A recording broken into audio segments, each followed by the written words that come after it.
আপনি 10 minute late.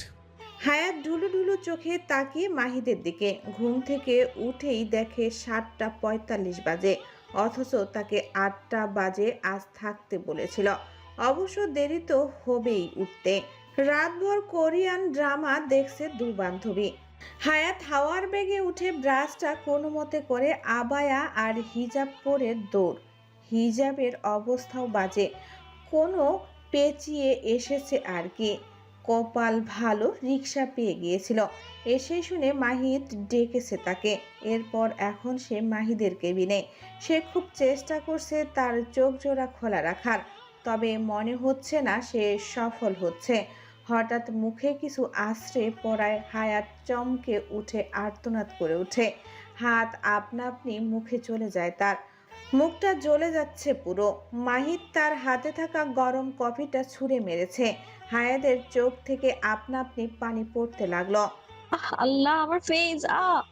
Mahid কঠোর স্বরে বলে উঠল, আপনি 10 মিনিট লেট করে এসে আবার আমার সামনে দাঁড়িয়ে ঘোড়ার মতো ঘুমাচ্ছেন? আপনার সাহস কত বড়? হায়াত ভেজা নয়নে মাহিদের দিকে তাকালো। মাহিদের ভেতর যেন শান্তির স্রোত বয়ে গেল হায়াতের চোখের পানি দেখে। তবে ভেজা চোখের আড়ালের রাগটা মাহিদ বেশ উপলব্ধি করতে পারল, যা তার রাগকে বাড়িয়ে তুলল।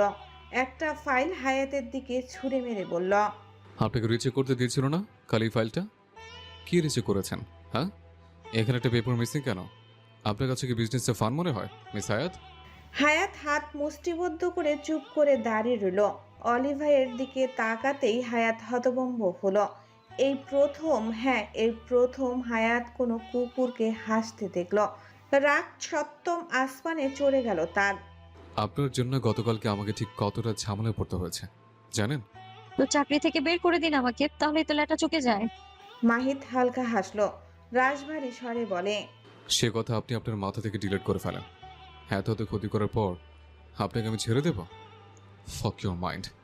হায়াত বিস্মিত নয়নে তাকালো তার দিকে। মাহিদ সেসব পাত্তা না দিয়ে বলে, আপনার পানিশমেন্ট হচ্ছে আপনি আজকে অফিস শেষে অফিস ওয়াশরুম পরিষ্কার করবেন। হায়াত কাট কাট গলায় বলল, পারবো না আমি, আপনার কথা আমি কেন শুনবো? হ্যাঁ, কাজ করব কেন আমি আপনার জন্য? আপনি কি আমাকে বেতন দেন? আমার কথা না শুনলে যে আপনার জেল হয়ে যেতে পারে, সেটা কি আপনি জানেন? মাহিত অত্যন্ত শান্ত স্বরে বলল। হায়াত কিছু বলে না, রাগে ফুঁসতে থাকে শুধু। মাহিত মজা পায় তা দেখে। দাঁড়িয়েছেন কেন? ফাইলটা নিয়ে এক্ষুনি বের হন। আবর্জনা বেশিক্ষণ কেবিনে থাকলে বমি চলে আসবে। লিভ। হায়াতের চোখ টলমল করছে। সে নিচু হয়ে ফাইলটা উঠিয়ে বেরিয়ে যেতে নিল। সত্য সব অপদার্থ। হায়াতের অনেক খারাপ লাগলো আজ। আজ পর্যন্ত এরকম ব্যবহার কেউ করেনি তার সাথে। সে নিজের ডেস্কে না গিয়ে ওয়াশরুমে গেল। ওয়াশরুমের আয়নায় নিজের লাল হয়ে যাওয়া মুখটার দিকে তাকিয়ে হায়াতের বুকটা ফেটে কান্না আসছে। গরম কফির ছেঁকা আর মাহিদের বিষাক্ত কথাগুলো যেন তীরের মতো বিচ্ছে ওর করে যায়। নিজেকে সামলানোর আপ্রাণ চেষ্টা করে পানির ঝাপটা দিল মুখে। জ্বলছেও খুব। সে ফোপাতে ফোপাতে শুধু একটা শব্দ বলল। আম্মু। পরপরই হায়াত তার ফোনটা নিয়ে একটা মেসেজ করল। আমার খুব কষ্ট হচ্ছে এঞ্জেল, আমি আর পারছি না। ওপাশ থেকে উত্তর এলো, অতীতের দিকে তাকাও, এই কষ্ট কি তার চেয়েও বেশি? রক্তের হিসেব নিবে না? হায়াত থমকালো। কিছু দৃশ্য মানসপটে ভেসে উঠতেই চোয়াল শক্ত হয়ে গেল। জোরে জোরে শ্বাস নিয়ে নিজেকে সামলালো সে। চৌধুরী ভিলা। মারিদ বিরক্তি নিয়ে নিচে নেমে এলো। ব্ল্যাক ডেমিন আর হোয়াইট শার্ট পরেছে সে, তবে মেজাজটা খিটখিটে। তানহা হুইল চেয়ারে বসে ড্রয়িং রুমে অপেক্ষা করছে। মারিদকে দেখেই তানহার চোখ উজ্জ্বল হয়ে উঠল। অরুণ চৌধুরীর মুস্কি হাসলেন। বরুণ চৌধুরী বললেন, এসেছে শয়তান। মারিদ মুস্কি হেসে বলল, শয়তানের বাপ বলেছে আর শয়তান আসবে না। বরুণ চৌধুরী মুখ ঘুরিয়ে নিলেন। তানহা বলল, আমি ভাবলাম তুমি বুঝে ঘুমাবে আর বের হবে না। মারিদ তানহার হুইল চেয়ারের পেছনে গিয়ে হাত রাখল। গলার স্বর কিছুটা নরম করে বলল, তোর হুকুম অমান্য করার সাহস কি আমার আছে পিচ্ছি? আজ তোকে পুরো শহর ঘুরিয়ে শপিং করাবো। তানহা খিলখিল করে হেসে উঠল। মারিদ যখন তানহাকে নিয়ে গাড়ির দিকে যাচ্ছে, তখন অরুণ চৌধুরী সেদিকে তাকিয়ে দীর্ঘশ্বাস ফেলল। মনের কোণে সেই পুরনো চিঠিটার কথা বারবার উকি দিচ্ছে। আমার ঘরে একটা মহিমা হাওলাদার জন্মাবে। মহিমার সেই অভিশাপ কি তবে তান্হার এই পঙ্গু রূপ নিয়ে ফিরেছে? অরুণ চৌধুরী আপন মনে বিড়বিড় করে বললেন, মহিমা, তুমি কি আমায় ক্ষমা করবে না কোনোদিন? আবহাওয়াটা আজ কেমন যেন। এই সূর্য মেঘের আড়ালে মুখ লুকাচ্ছে, আবার সেখান থেকে উকি দিচ্ছে। হালকা হাওয়া বইছে আবার। এমন এক আবহাওয়ার সাথে যদি প্রিয় মানুষ থাকে, উফ, কথাই নেই তাহলে। মুনমুনও তাই আজ বেশ খুশি। সে তার স্বামীকে নিয়ে রাস্তা দিয়ে হেঁটে যাচ্ছে, মুখে তার লাজুক হাসি। তার হাত লোকটা এত শক্ত করে ধরে রেখেছে যেন ছাড়লেই সে পালিয়ে যাবে। কিন্তু লোকটার ফেসটা ঘোলা দেখছে মুনমুন। খুব চেষ্টা করলো ভালো করে দেখার, ধুর, দেখতে পাচ্ছে না সে। হঠাৎ লোকটা মুনমুনের কোমর পেঁচিয়ে তার কাছে টেনে আনলো। মুনমুন লজ্জে পেল, লাজুক স্বরে বলল, কি করছেন? ছাড়ুন। ব্যক্তিটা ছাড়ল না, বরং মুনমুনের দিকে ঝুঁকল। তার ওষ্ঠের দিকে এগোচ্ছে সে। মুনমুন চোখ বন্ধ করে ঠোঁট চোখা করে অমন সময় জাহান্নামী জাহান্নামী জাহান্নামী কর্কশ শব্দে তার ফোন খান বেজে উঠল। মুনমুন লাফ দিয়ে ঘুম থেকে উঠল। আশেপাশে তাকালো সে। ভয়ে বুক ধড়ফড় করছে তার। ধুর, কত সুন্দর একটা স্বপ্ন দেখছিল। কিন্তু এই রিংটোন কে দিল? পরক্ষণেই মুনমুন দাঁতে দাঁত পিষে বলল, হাতের বাচ্চা। পরক্ষণেই ফোনটা সামনে আনলো সে। রোহিত স্যার নামটা ফোনে জলজল করছে। মুনমুন একটা শুকনো ঢোক গিলে দেওয়াল ঘড়ির দিকে তাকালো। 12টা বাজে। এই যা, তার না 10টা বাজে অফিসে থাকার কথা।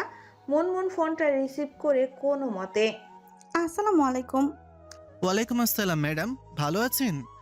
রোহিত একটু টেনে টেনে বলল কথাগুলো। রোহিত অফিসে আসে না এটা ঠিক, কিন্তু কাজে হেরফের সে করে না।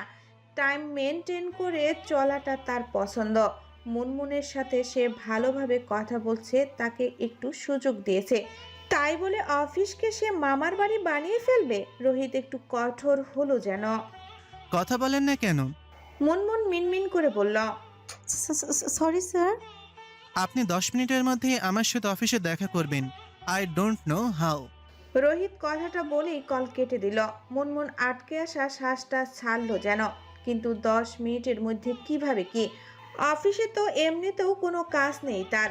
এর চেয়ে বাসায় থাকাই তো ভালো। রাগ দেখানোর কি আছে? যত সব। মুনমুন উঠে ফ্রেশ হতে চলে গেল। হেলে দুলে তৈরি হলো সে।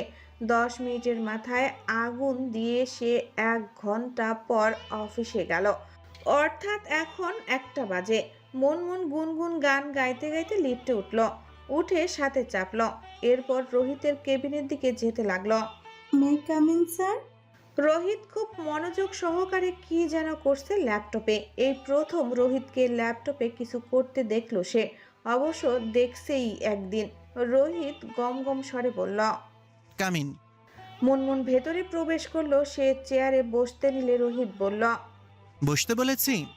মুনমুন আধো বসে আটকে গেল। খুক খুক করে কেশে উঠে দাঁড়ালো।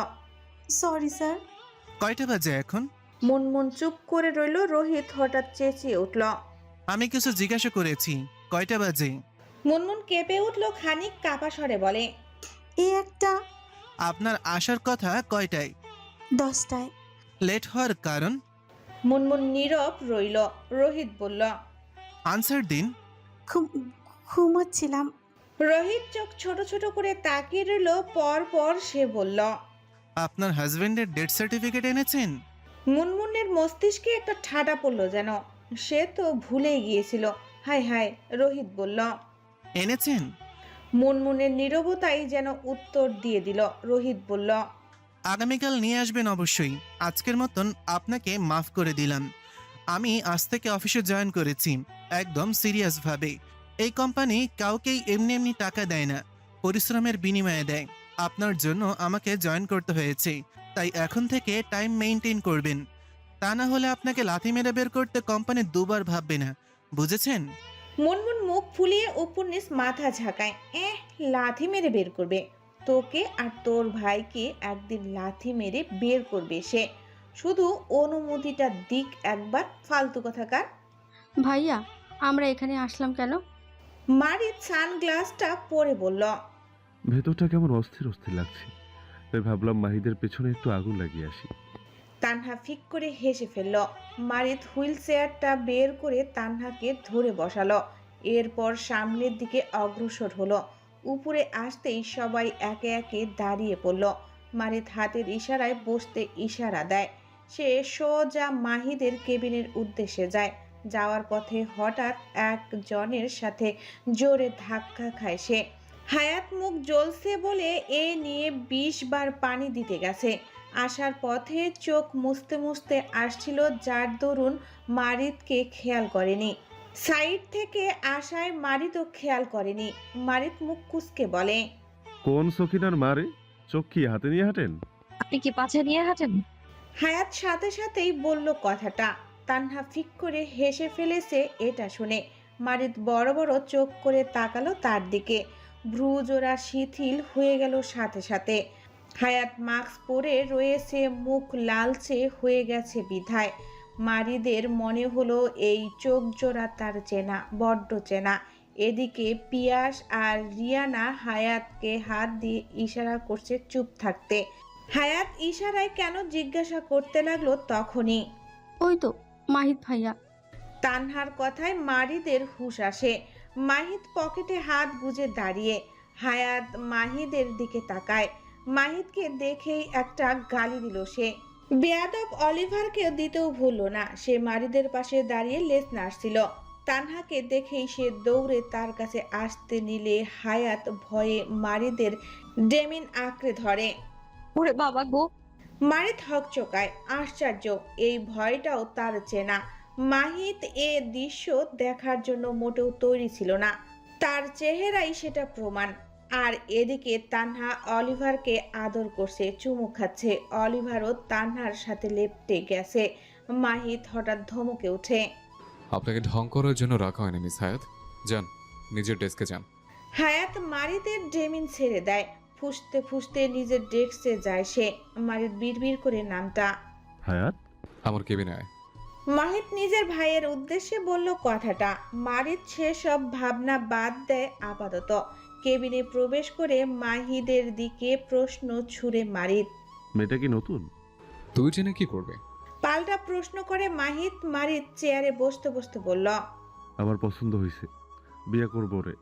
মাহিদ চুপ করে রইল। তানহা বলল, সে কি ভাইয়া তুমি? মারিদ ওর প্রশ্ন সম্পূর্ণ করার আগেই বলল, মাঝখানে কথা বলা আমার পছন্দ নয় পিচ্ছি। তুই অলিভারের সাথে খেল, এখানে গান দিস না। তানহা চুপ হয়ে গেল। মাহিদ মারিদের দিকে তাকিয়ে মারিদ বলল, নতুন জয়েন করেছে। মারিদ হাসলো, বলল, তাই তো বলি, চাপা এত জোর কেন? মাহিদ ল্যাপটপে মনোযোগ দিল। মারিদের ভালো লাগলো না তা। সে বলল, সারাদিন ল্যাপটপে এত কি গুতাস, বেচারাকে একটু শান্তি দে এবার। মারিদ মুখ কুঁচকে বলল, কিসব ভাষা? গুতাই নাও তোর কাছে খারাপ ভাষা? তুই কি আসলেই আমার জমজ? চেহারা ভিন্ন বলে মনটাও ভিন্ন। মাহিদ চুপ করে বসে রইল তখন। মে কামিং স্যার? মারিদ চোখ বুজে ফেলল। আবার সেই স্বর। মাহিদ বলল, কাম ইন। হায়াত প্রবেশ করলো, হাতে একটা ট্রে, সেটাতে 3 কাপ কফি। মাহিদ তা দেখে বলল, লুনা কোথায়? আপনি এনেছেন কেন? লুনা ম্যামের পা ব্যথা, তাই আমাকে দিয়ে যেতে বললো। মাহিদ কিছু বলল না। মারিদ হায়াতের দিকে তাকালো। হায়াত ট্রেটা টেবিলে রেখে চলে যেতে নিলে মাহিদ ডাকলো তাকে। হায়াত পেছনের দিকে ঘুরল। জি স্যার। ফাইলটা রেডি হয়েছে? জি স্যার। এখন দেবো? তো কি 2 বছর পর দিবেন? Sorry sir. হায়াত হঠাৎ কেমন যেন নম্র সভ্যের মতো কথা বলছে। মাহিদ খেয়াল করলো ব্যাপারটা। হায়াত চলে গেল। মারিদের বুকটা ধুকভুক ধুকভুক করছিল। এতক্ষণ যেন তা থামলো, তবে মস্তিষ্ক থামলো না। খিলখিল করে কেউ হেসে বলছে, মারিদ ধরো আমাকে। মারিদ। মারিদ উঠে দাঁড়ালো হঠাৎ। মাহিদ কপাল কুঁচকালো। মারিদের কপালে ঘাম জমেছে। সে কোনো কিছু না বলে তানহাকে ফেলেই বড় বড় পা ফেলে চলে গেল। ভাইয়া আমাকে তো নিয়ে যাও। মারিদ শুনলো না কিছুই। মাহিদ জিভ দিয়ে গাল ঠেলে ওর চলে যাওয়া দেখলো। কি হলো হঠাৎ? তোর গার্লফ্রেন্ড কোথায়? ভাইয়া আসলে মাহিদের কথা শুনে রোহিত আমতামতা করতে থাকে। সন্ধ্যায় দেখা করবে বলেছিল, কিন্তু রোহিত একাই আসে। বর্তমানে তারা একটা রেস্টুরেন্টে বসে। মাহিদ কপাল কুঁচকায়। তোতলাচ্ছিস কেন? রোহিত হঠাৎ বলে উঠল।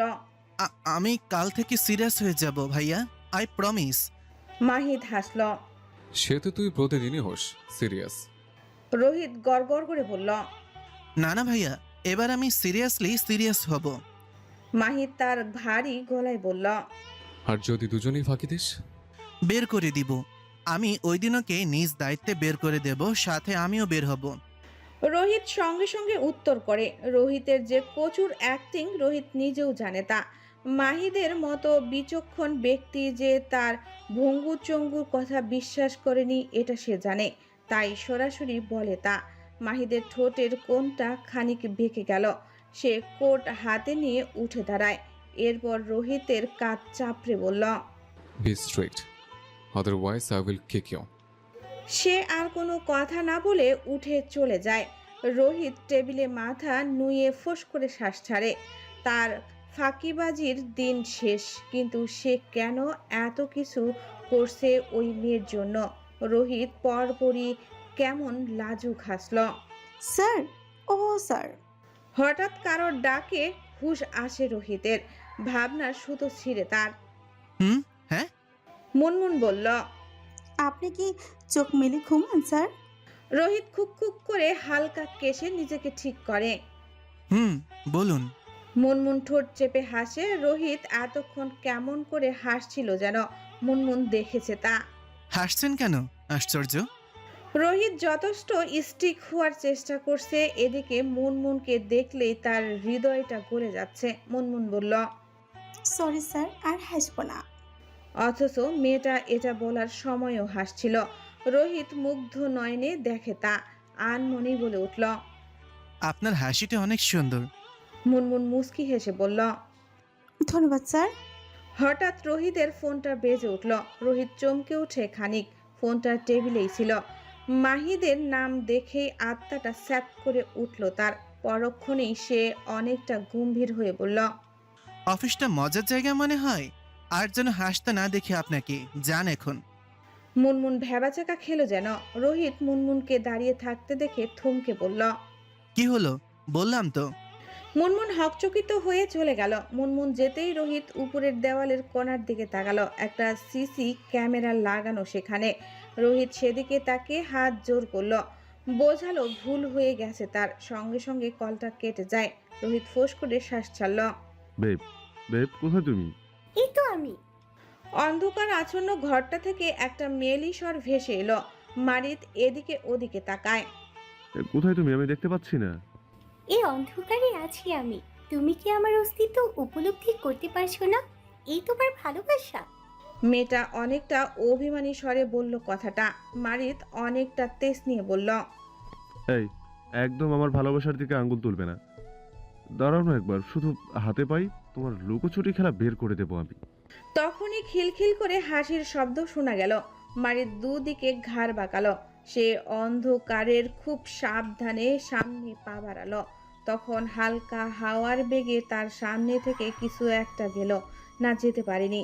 মারিত খপ করে তার কবজিখানা ধরে ফেলে, টান মেরে বুকে ফেলে তাকে। কোমল হাত দুটো পেছনে মুচড়িয়ে ধরে সে। এখন এখন কোথায় পালাবেন ম্যাডাম? তখনও মেয়েটার খিলখিল হাসির শব্দ শুনতে পেল মারিত। মারিদের ভেতরটা শান্তির স্রোতে ভেসে যায়। সে হঠাৎ কিছু একটা মনে পড়তেই বলে। তুমি কি বেরিয়েছিলে? মেয়েটা বলল। আমি তো তোমার মধ্যিখানি বন্ধি, এখান থেকে বের হব কি করে? মারিতকে উদ্বিগ্ন দেখে মেয়েটা বলল। আমার কাছে এসেও অন্য কিছু নিয়ে ভাবছো? আজকাল তুমি আমাকে সময় দাও না, আমাকে নিয়ে ভাবার সময় নেই তোমার। মারিদের ভাবনায় ছেদ ঘটে। সে তরুণীকে নিজের সাথে আরেকটু চেপে ধরে দুষ্টু হেসে বলে। Do you want a sleepless night? Oh sweetheart, সরাসরি বললেই তো হয়। তরুণীটা মারিদের হাত থেকে নিজের হাত ছাড়িয়ে তার বাহুতে থাপ্পড় বসায়। মারিত হো হো করে হেসে ফেলল। এরপর তরুণীটিকে জড়িয়ে ধরল শক্ত করে। মারিত বর্তমানে তার পার্সোনাল ফ্ল্যাটে রয়েছে। এখানে আসতেই তার ভাবনা যে ভুল তা প্রমাণ হয়ে যায়। স্বস্তির শ্বাস ছাড়ে সে। ভালো করে পরিষ্কার করুন মিস হায়াত। হায়াত মাহিদের দিকে রাগী চোখে তাকায়।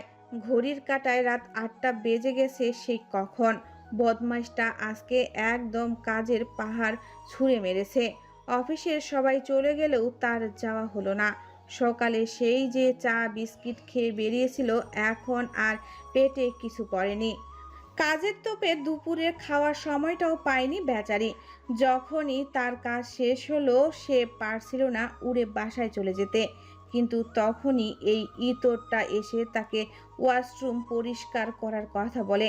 হায়াত ভুললেও মাহিদ ভুলেনি। হায়াত রাগে ফোঁস করতে থাকে রীতিমতো। হায়াত ওয়াশরুমে এসে 2 বালতি পানি ভরে তা ঢেলে দেয় পুরো ফ্লোরে। এরপরই সে যাওয়ার প্রস্তুতি নেয়। তখনই অলিভা ঘেউ ঘেউ করে ওঠে। হায়াত অলিভার দিকে তাকিয়ে খেকিয়ে বলল, কি কি ঘেউ ঘেউ করিস? হ্যাঁ, ঘেউ ঘেউ কেন করিস তুই? তুই পরিষ্কার কর না, পছন্দ না হলে শালা বেয়াদব কুত্তা। অলিভা তার দিকে এগোতে নেয়। হায়াতের রাগ তুঙ্গে আজ একটা কামড়াকামড়ি হোক তবে। সেও আবার হাতা অল্প উঠিয়ে এগিয়ে যেতে চায়। তখনই মাহিদ কথাটা বলে। হায়াত বলল, পারবো না আর।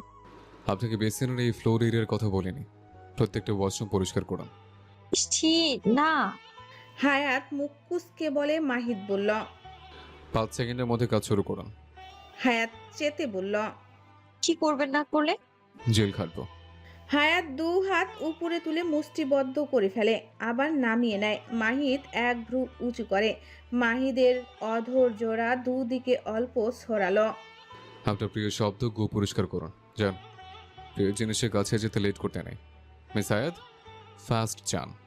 হায়াত শুধু দাঁত কিরমির করলো। সে কটমটিয়ে বলল, আপনি কি আজ অফিসেই থাকবেন? আপনার মতো ফাঁকিবাজকে একা ফেলে যায় কি করে বলেন তো? একটু আগে অলিভারকে বারে না বসালে তো চলেই যেতেন। এখন শুরু করুন। মাহিদের কথা শেষ হতেই অলিভার ঘেউ করে উঠল। মাহিদ মুস্কি হেসে তাকায় তার দিকে। সাধারণত মাহিদকে হাসতে দেখা যায় না, আজ খুব হাসছে সে। হায়াত বুঝে না কেন হাসছে।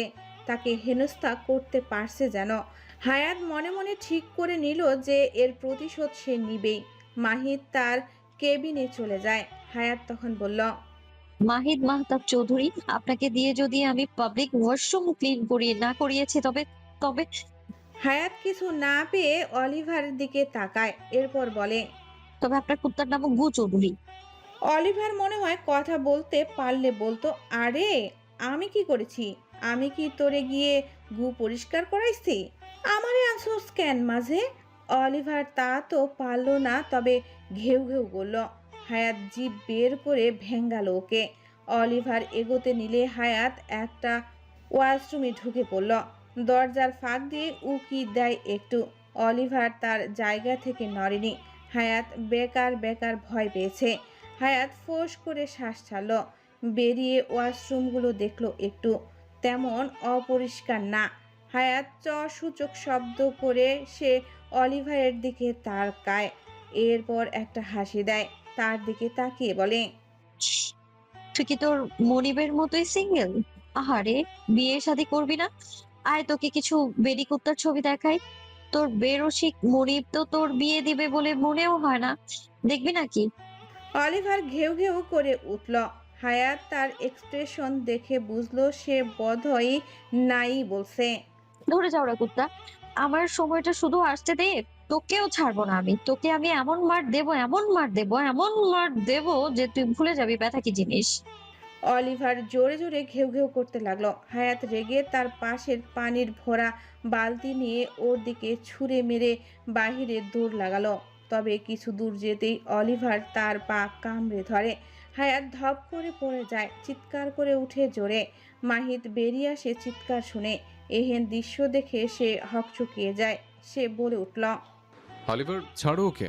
নোংরাতে মুখ দিতে মানা করেছি না তোমাকে? লিভ হার। অলিভার সঙ্গে সঙ্গে ছেড়ে দিল তাকে।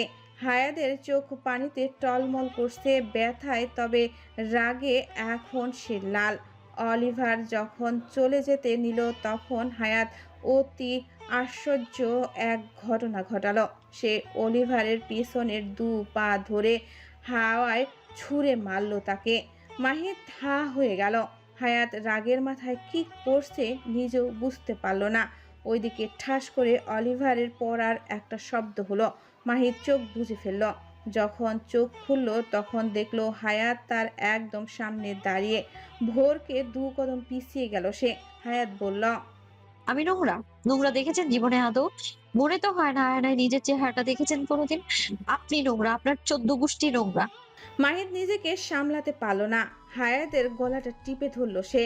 হায়াতও পাল্টা টিপে ধরল তার গলা। ওইদিকে অলিভার উল্টো হয়ে ঘেউ ঘেউ করছে অসহায় সুরে। এইদিকে মাহিদ আর হায়াত একে অপরের গলা টিপে ধরেছে। হায়াত বলে উঠল, আজ তোকে এখানেই মেরে ফেলবো, আমি এখানেই মেরে ফেলবো তোকে। মাহিদ হায়াতকে জোরে একটা ধাক্কা মারে। হায়াত একটা ডেস্কের সাথে বাড়ি খেল। সে পর মুহূর্তেই মাহিদের পেট বরাবর এক লাথি মারল। মাহিদ একটু পেছালো, তবে এই লাথি যে তার গায়ে লাগেনি তা বোঝাই গেল। হায়াত হতভম্বের মতো দাঁড়িয়ে রইল তা দেখে। তবে হেরে গেলে চলবে না। সে 2 হাত মুঠো করে সামনে তুলল। এদিকে লাথিটা মাহিদের গায়ে লাগেনি, তবে ইগোতে লাগলো। সে ভাবলো তার একটা হাত হায়াতের গালের চেয়েও বড়। সে এখন একটা থাপ্পড় লাগালে এ কথায় গিয়ে পড়বে ঠিক। মাহিদ দুদিকে ঘাড় বাঁকালো। এরপর ঠাস করে আচমকা একটা থাপ্পড় লাগালো ওর বাম গালে। হায়াত সাথে সাথে জ্ঞান হারিয়ে পড়ে গেল। মাহিদ দাঁতে দাঁত পিষে বলল, স্টুপিড গার্ল। মেঘাচ্ছন্ন আকাশ, টুপটাপ বৃষ্টি পড়ছে, হালকা বাতাসও বইছে সাথে। হায়াত স্থবিত বনে বসে রয়েছে হসপিটালের বেডে। গালে হাতের ছাপটা স্পষ্ট হয়ে ফুটেছে। মুনমুন পাশে বসে তার। দুজনের একজনও কোনো কথা বলছে না। মুনমুন একটু কেশে দৃষ্টি আকর্ষণের চেষ্টা করলো। হায়াত কোনো কথা বলছে না। মেয়েটা কি ট্রমায় পাথর হয়ে গেল? হায়াত, হায়াতকে অজ্ঞান অবস্থায় মাহিত রাস্তায় বের করে দিয়েছিল। তাকে টানতে টানতে এনে আবর্জনার মতো ফেলে দেয়। এরপর সে অলিভারকে নিয়ে হসপিটালে ছুটে। গতরাতে হায়াতের না ফেরার কারণে মুনমুনের অনেক টেনশন হয়। আবার হায়াত কলও রিসিভ করছিল না। তাই সে কি করবে বুঝতে না পেরে রোহিতকে কল করে। সবটা বলে তাকে। রোহিত তখন মাহিতকে কল করলে মাহিত শুধু বলে অফিসের সামনে পড়ে রয়েছে। এরপর তাকে রোহিত হসপিটালে নিয়ে আসে। হায়াতকে 5টা ইঞ্জেকশন দেওয়া হয়েছে। হায়াত শুধু একটা দীর্ঘশ্বাস ছাড়ল। এরপর মুনমুনকে বলল, কয়টা বাজে? 9:50। হায়াত বলল, আমি অফিসে যাবো, আমার ব্যাগটা কোথায়? মুনমুন বলে উঠল, একদম না, তুই যাস না আর। হায়াত শুনল না তার কথা। সে বিছানা থেকে নামতে চেষ্টা করলো। তার হাতে স্লাইন লাগানো। সে টেনে খুলে ফেললো সব। আরে কি করছিস? হায়াত নামতে গিয়ে বুঝলো তার পায়ে অনেক ব্যথা। তবুও সে খুঁড়িয়ে হাঁটতে লাগলো। ব্যাগটা পাশেই ছিল। সে যেতে নিলে মুনমুন ধরল তাকে। দাঁড়া, আমিও যাব। তারা বের হতে নিলে তখন রোহিত প্রবেশ করলো। কোথায় যাচ্ছেন আপনারা? হায়াত রোহিতকে দেখে অবাক হলো না। মুনমুন সবটা বলেছে তাকে। হায়াত বলল, অফিসে যাচ্ছি স্যার। রোহিত হতভম্ব হয়ে বলল, আপনি কি পাগল? এই অবস্থায় অফিস যাবেন? হায়াত বলল, আমি যাব অফিসে, আটকাতে আসবেন না আমায়। অলিভারের মতো আকাশে ছুঁড়ে মারবো। হায়াত কথাটা বলে মুনমুনের হাত ধরে বেরিয়ে গেল। রোহিত হা করে তাকিয়ে রইল সেদিকে। অলিভারকে আকাশে ছুঁড়ে মারছে। ওহ, এর জন্যই তো এর এই হাল। রোহিতের কাছে ক্লিয়ার হলো যেন ব্যাপারটা। অফিসের মেন গেটে পা রাখতেই হায়াতের সারা শরীর রিরি করে উঠল।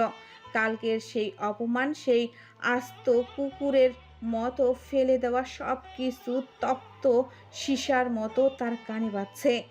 মাহিত মাহাতাব চৌধুরী হয়তো ভেবেছে একটা থাপ্পড় আর কয়েকটা ইঞ্জেকশন দিয়ে হায়াতকে দমিয়ে দিয়েছে। কিন্তু তিনি জানে না হায়াত সহজে ভাঙলেও মস্কায় না। হায়াত খুঁড়িয়ে খুঁড়িয়ে সোজা মাহিতের কেবিনের সামনে গিয়ে দাঁড়ালো। মুনমুন তাকে বারবার আটকানোর চেষ্টা করেছিল, কিন্তু হায়াতের চোখের অগ্নিপিণ্ড দেখে সে সাহস পেল না। কোনো নক না করেই হায়াত দরজা ঠেলে ভেতরে ঢুকলো। মাহিত তখন ল্যাপটপে মগ্ন। পাশে অলিভার কুণ্ডুলি পাকিয়ে শুয়ে আছে। হায়াতকে দেখা মাত্রই অলিভার একটা নিচু স্বরে গড় গড় শব্দ করল, যেন কালকের আকাশ ভ্রমণ সে ভুলেনি। মাহির ভ্রু কুঁচকে তাকায়। তার চোখ মুখে সামান্য বিস্ময় থাকলেও পরক্ষণেই তা শীতল গাম্ভীর্যের ঢাকা পড়ল।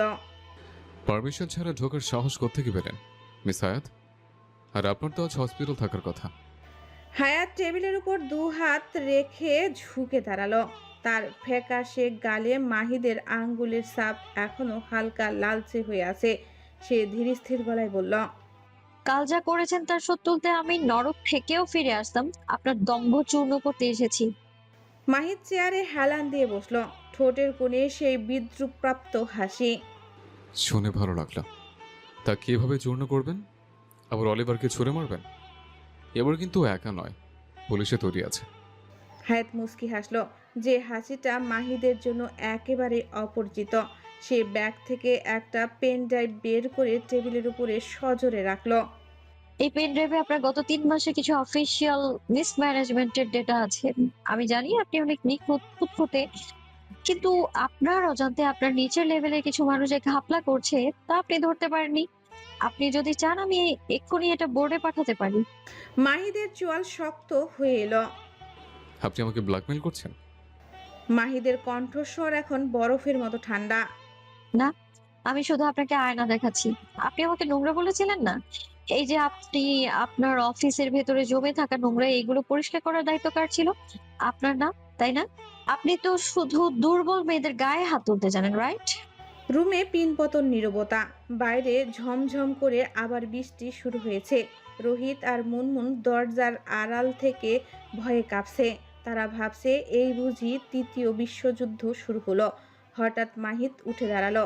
হায়াতের খুব কাছে এসে থামলো। উচ্চতায় পার্থক্যের কারণে হায়াতকে মাথা উঁচু করে তাকাতে হচ্ছে। মাহিদ নিচু স্বরে বলল, ডেটাগুলো কি নির্ভুল? 100%।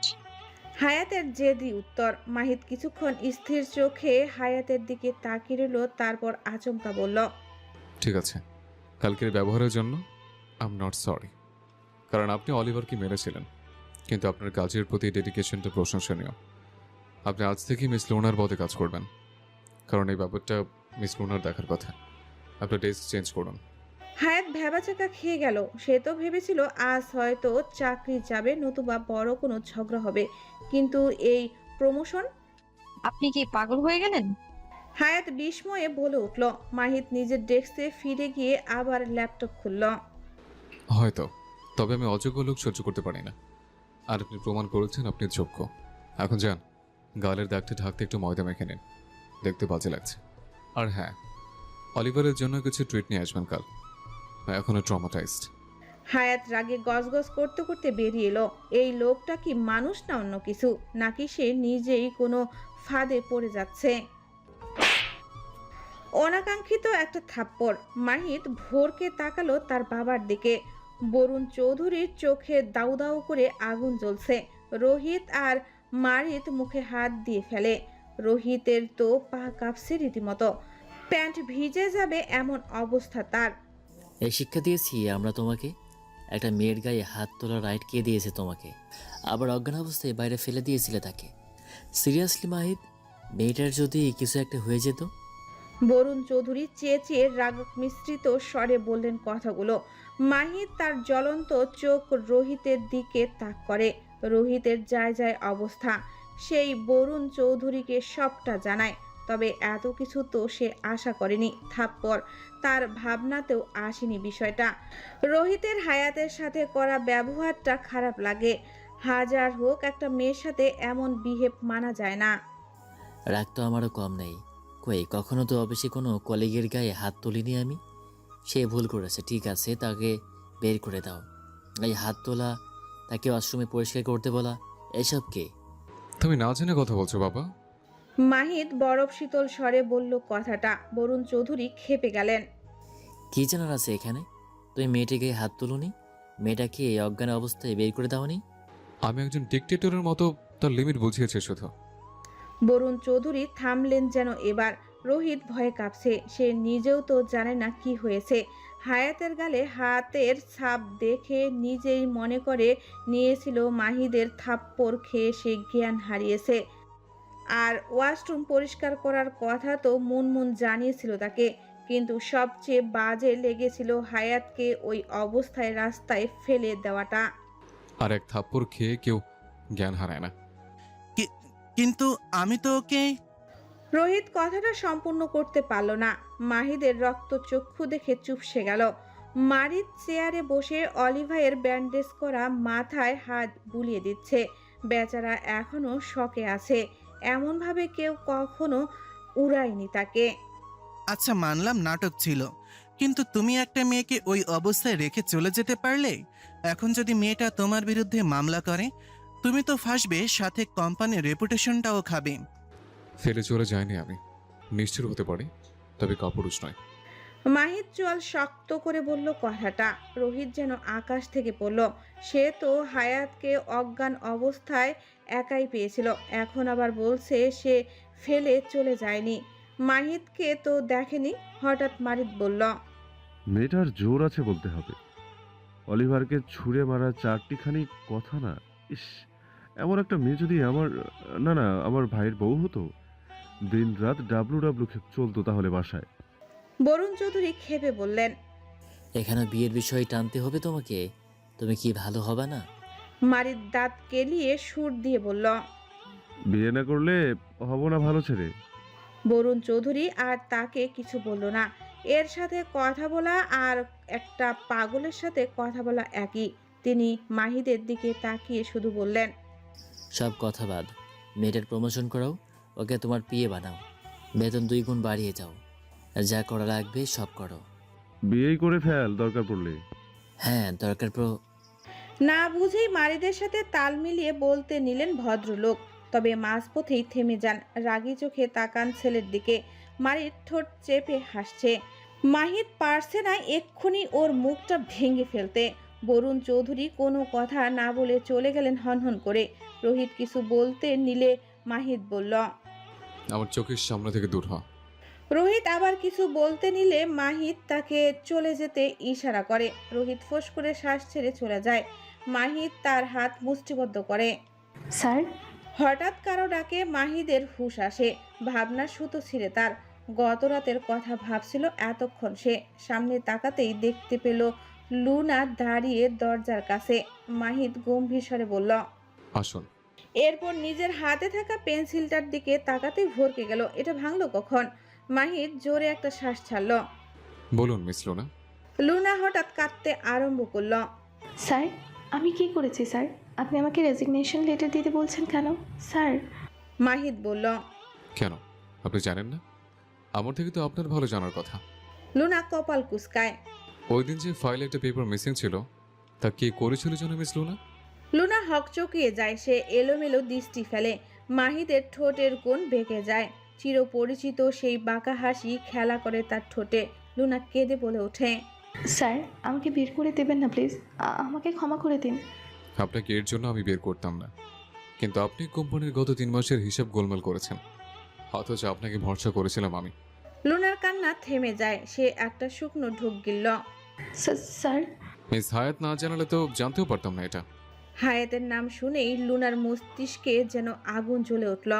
আপনি বিগত 2 বছর ধরে আছেন।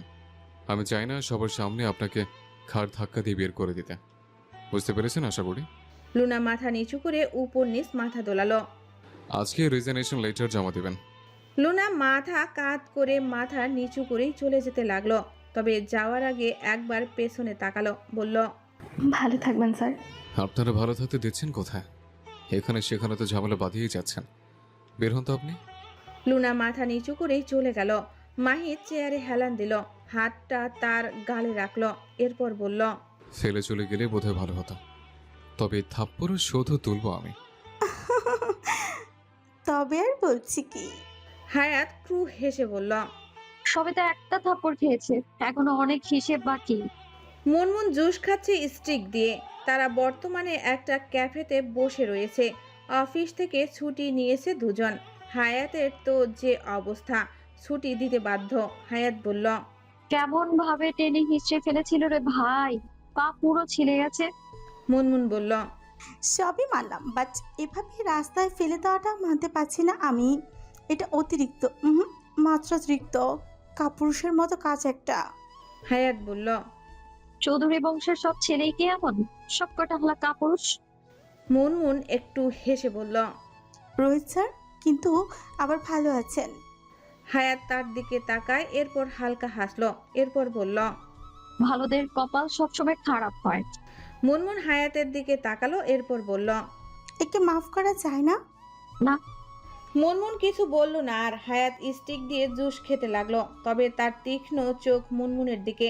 মুনমুন একটু অপ্রস্তুত হয়ে হায়াতের এহেন চাহনি দেখে। সে কোনো রকম হেসে বলল, এভাবে তাকাচ্ছিস কেন? তুই যেমন ভাবছিস তেমন কিছু না। না হলেই ভালো।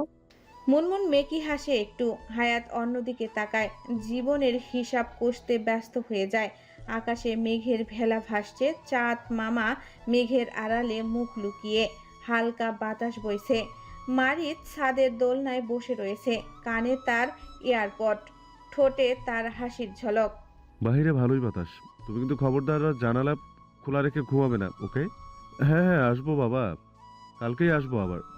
ইউ মিস মি জান, এখন আসবো। মারিত দরজার দিকে তাকাতেই হালকা চমকে যায়। মাহিত দাঁড়িয়ে রয়েছে ছাদের দরজার পাশে। মাহিতকে দেখে তার হাসি চওড়া হলো। সে বলল, কিরে দাঁড়িয়ে প্রেমালাপ শুনছিলি বুঝি? শুনেই মনে হয় তোর জীবন পার করতে হবে।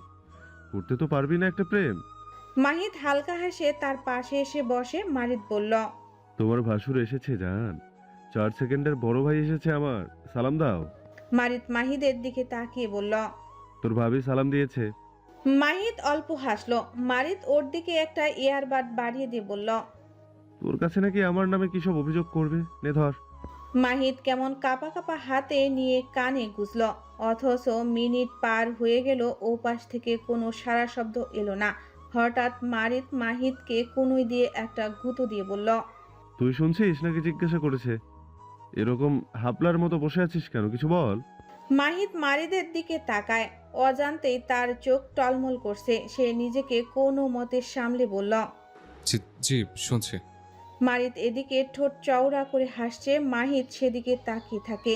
মারিদের চেহারায় হঠাৎ কেমন বিরক্তি ভাব দেখা গেল। সে কপাল কুঁচকে মাহিদের দিকে তাকায়। এই বাল, কথা বলছিস না কেন? ও তোকে কত কিছু বলছে। অথচ ও পাঁচটা নীরব। মাহিত হঠাৎ মারিদকে জড়িয়ে ধরে। মারিদ চমকে বলে উঠল, এই কি করছিস? বেবি বাঁচাও আমাকে, তোমার বয়ফ্রেন্ডকে ধর্ষণের চেষ্টা করতেছে। ছেড়ে দে শয়তান, তুই দেহ পেলেও মন পাবি না। মাহিত ওকে ছেড়ে মুখ কুঁচকে তাকায়। পুরো ইমোশনের গবর ঢেলে দিল। মাহিত বলল, দোষটা আসলে তোরও না, আমারও না। দোষটা আমার কপালের। একটা গরুয়ের জন্য ইমোশনাল হচ্ছিলাম, সত্যি সব। মাহিত দোলনা থেকে উঠে বড় বড় পা ফেলে চলে গেল। মারিত চেঁচিয়ে বলতে লাগলো, তোর বাপ গরু শালা। তোর বাপ গরু। মাহিত সিঁড়ি থেকেই চেঁচিয়ে উঠল। মারিত দরজার কাছে দৌড়ে গিয়ে বলে, তোর বাপ। মাহিত উপরে তার দিকে তাকিয়ে বলে, তোর বাপ বলছি না? তোর বাপ। ঝগড়া করছিস তোরা, আর গরু হলাম আমি? বাহ। দুজন ভরকে গেল। সিঁড়ির কোটাটা অন্ধকারে মোড়া, তাই বরুণ চৌধুরী কখন এসে দাঁড়িয়েছে দুজনের একজনও বুঝতে পারেনি। ভদ্রলোক একটু মাইন্ড ফ্রেশ করতে ছাদে আসতে নিয়েছিল। এত সুন্দর মাইন্ড ফ্রেশ হবে জানলে ভদ্রলোক দুটো ঘুমের ট্যাবলেট খেয়ে ঘুম এসে পড়তেন। মারিত এদিকে বলতে লাগলো, তুমি কেন গরু হবে বাবা? গরু তোর বাপ। মাহিত এই বেলায় আর প্রতি উত্তর করলো না। কেন করেনি তা একটা উড়ন্ত জুতা আসতেই মারিত বুঝতে পারল। মারিদের হাতে গিয়ে লেগেছে জুতাটা। এই বয়সে এসেও বাপের কাছে জুতো দিয়ে মার খেলো সে। অথচ তার বয়সটা ছিল নিজের ছেলেকে জুতা পরিয়ে হাঁটা শেখানো। বেচারা হাত ডলতে থাকে। মাহিত নীরবে নিজের কক্ষে চলে গেল। বরুণ চৌধুরী তাকিয়ে রইলেন ছেলের পানে। মারিত ছোটবেলা থেকেই চঞ্চল হলেও মাহিত একটু চুপচাপ। মারিতকে সে অনায়াসে দুটো কথা বলতে পারলেও মাহিতকে পারে না। ছেলেটা অনেক বুঝদার। সেই ছেলের গায়ে সে গতকাল হাত তুলেছে। ছেলেটা হয়তো জানেও না যে ওই রাত সে এক ফোঁটা ঘুমাতে পারেনি, হয়তো জানবেও না। ভদ্রলোক ফোঁস করে শ্বাস ছাড়লেন। দেখতে দেখতে 1 সপ্তাহ পার হয়ে গিয়েছে। হায়াতকে পুরোপুরি পান্ডা বানাতে তার চোখের নিচের ডার্ক সার্কেল আগের চেয়ে আরো গাঢ় হয়েছে এখন। ব্রণগুলো এখন আর নেই অবশ্য। চেহারা এই কয়েকদিনে কালি হয়ে গেছে কাজ করতে করতে। সে কম চেষ্টা করেনি রিজাইন করার, প্রত্যেকবার ব্যর্থ হয়েছে। তবে একটা জিনিস এখন শান্তির, আর সেটা হলো তাকে বেতন দেওয়া হবে। কিন্তু বেতন কত তা সে জানে না। হায়াতের একটা নিজের কেবিন আছে এখন। হায়াত ঘুমে ঢুলছে এখন। হঠাৎ একটা নোটিফিকেশনের শব্দে সে টেবিল থেকে ফোন নেয়। এঞ্জেল নামটা দেখে হাসি ফুটে উঠল। বেশি চাপ নিও না, এটা তোমার ভবিষ্যৎ নয়। হায়াত দুষ্টু হেসে লিখল।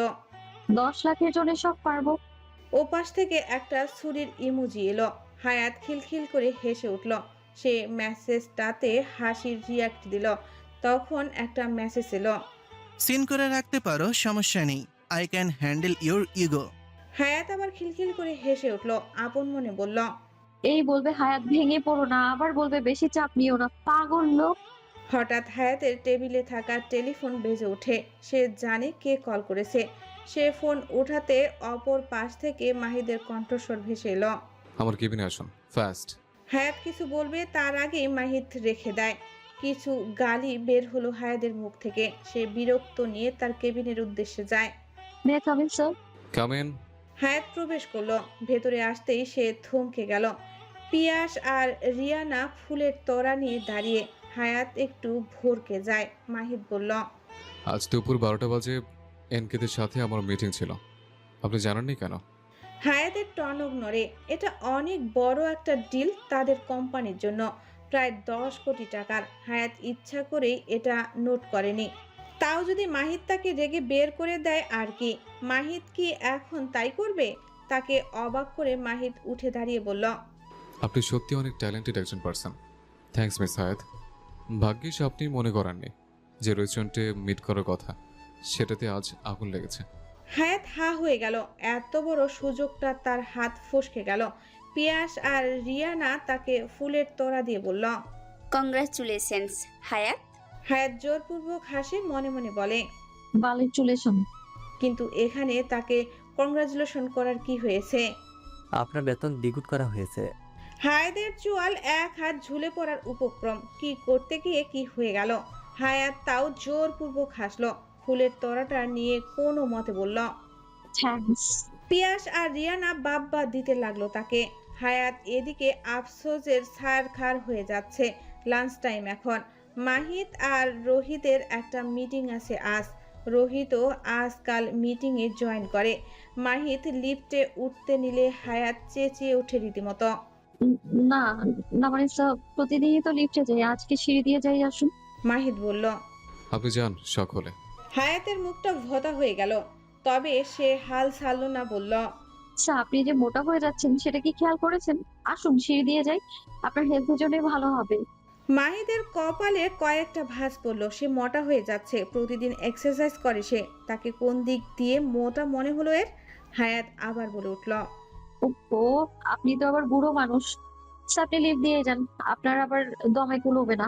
মাহিদের যেন অবাকের উপর অবাক হচ্ছে। সে বুড়া, মাত্র 30 বছর তার।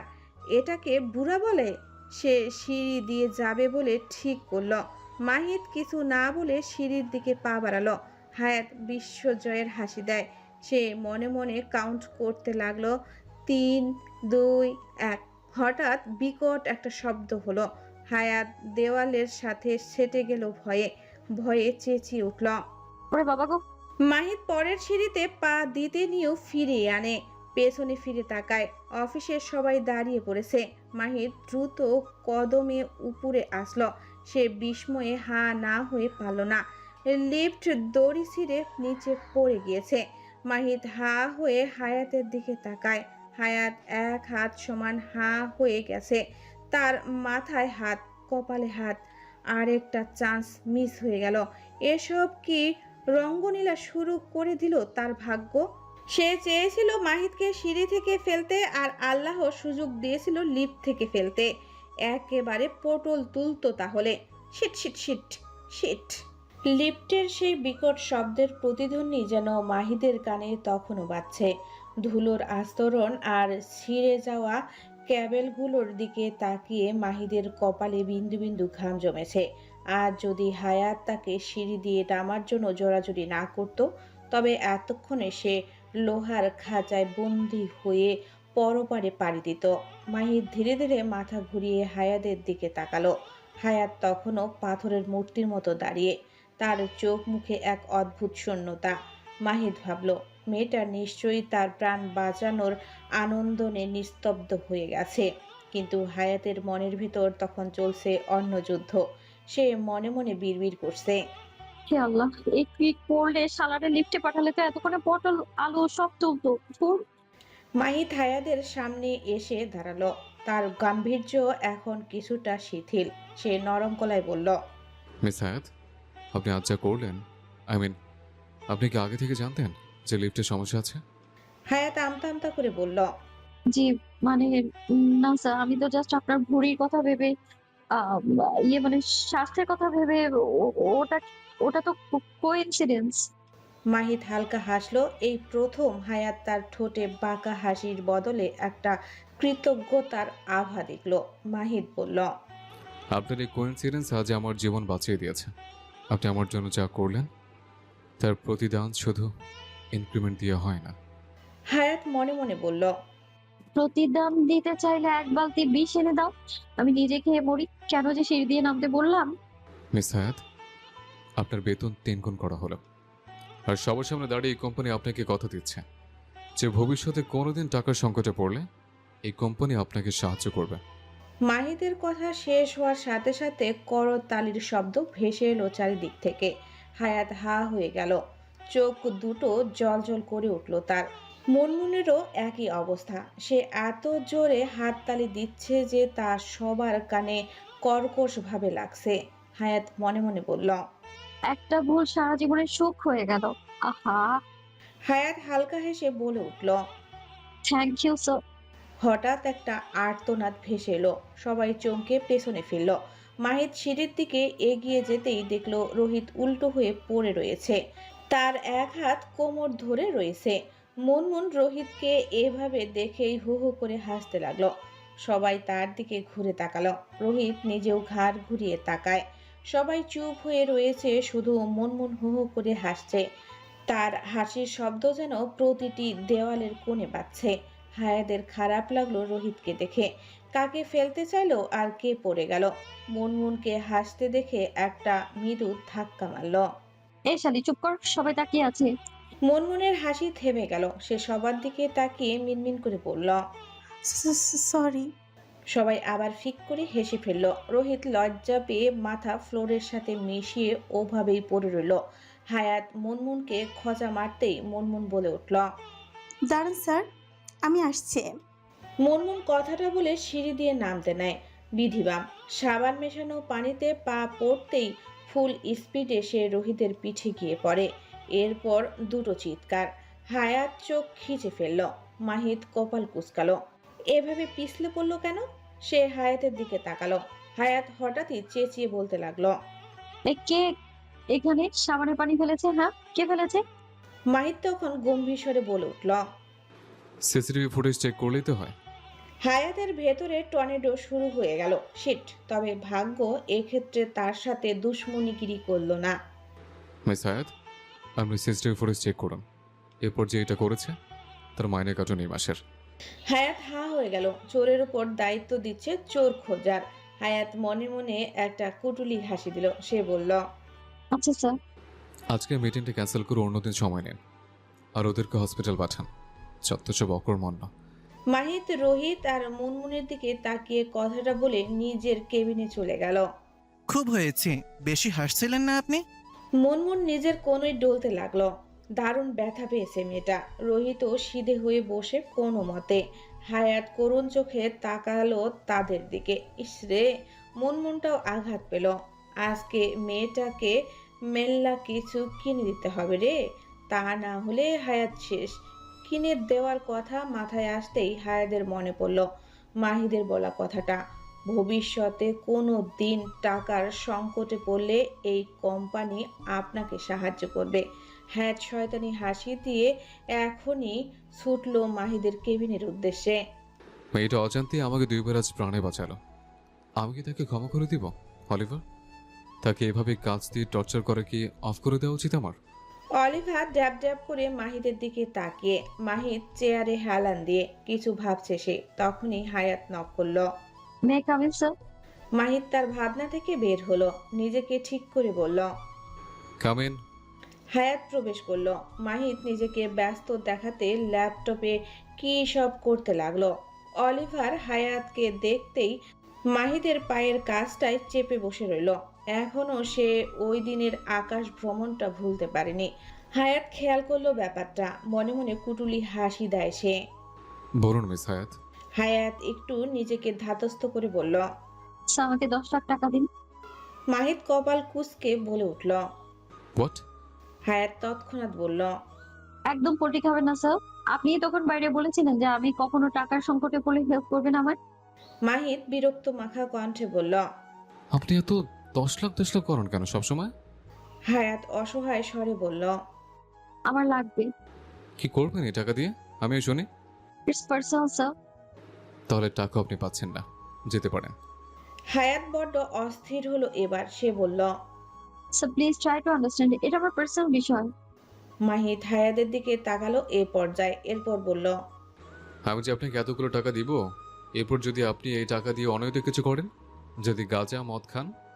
হায়াত যেন আকাশ থেকে বলল। সে অবাক হয়ে বলে উঠল। গাঁজা মদ? আমাকে দেখে কি আপনার এমন মনে হয় যে আমি এসব খাই?